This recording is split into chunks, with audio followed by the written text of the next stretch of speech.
सबसे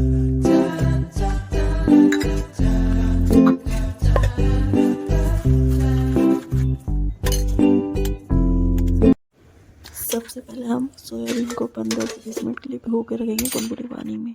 आइए शुरू करते हैं। इसके लिए हमें चाहिए एक प्याज, 5-6 लहसुन की कलियां, थोड़ी सी अदरक, एक टमाटर और 6-7 हरी मिर्चें। इनको अच्छे से हम चॉप कर लेंगे।